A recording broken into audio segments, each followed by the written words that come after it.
Merhaba öğreten video izleyicileri. Bugün sizlere birlikte bir videoya ses efektleri nasıl ekleyebiliriz? Echo, reverb gibi sesi güzelleştiren, derinleştiren ve böyle bir auditorium'dan gelircesine bir ses oluşturabileceğimiz kolay bir efekt uygulama işlemi yapacağız. Hemen ben size efektsiz halini, beğendiğim bir şarkı var burada. Eteği belinde Esra isminde bir arkadaşımız coverlamış. Hemen bir ses efektsiz halini bir dinleyelim biraz.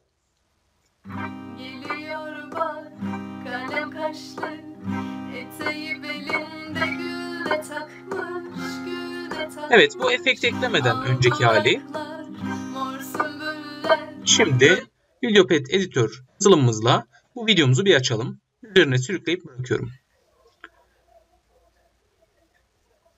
Evet, açılma işlemi bittikten sonra videoyu alıyorum. Şu timeline alanındaki video track bölümüne bırakıyorum.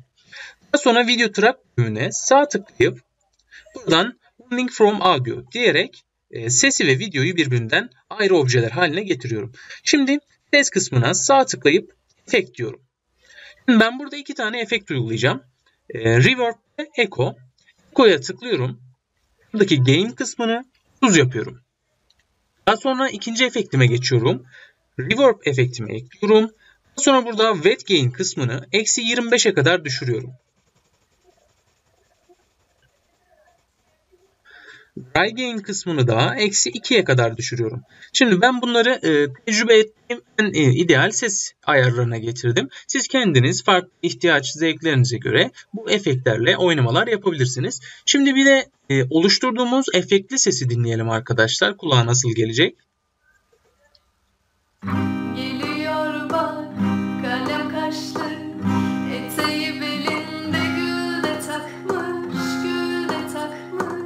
al dudaklar, mor sümbüller, böyle de güzel, ince de belli, ince de belli. Yer beline beline sarılamam, ah geceden duramam, ah öteden beriden bakış atma, ah yerimde duramam. Evet, gerçekten çok güzel bir ses.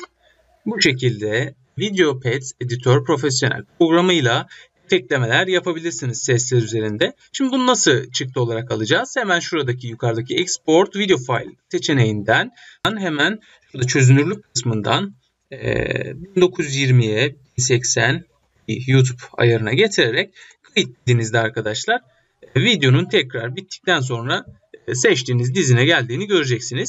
Ses editleme işlemimiz bu kadar arkadaşlar. İzlediğiniz için teşekkür ederim. Abone olmayı unutmayınız. Görüşmek üzere.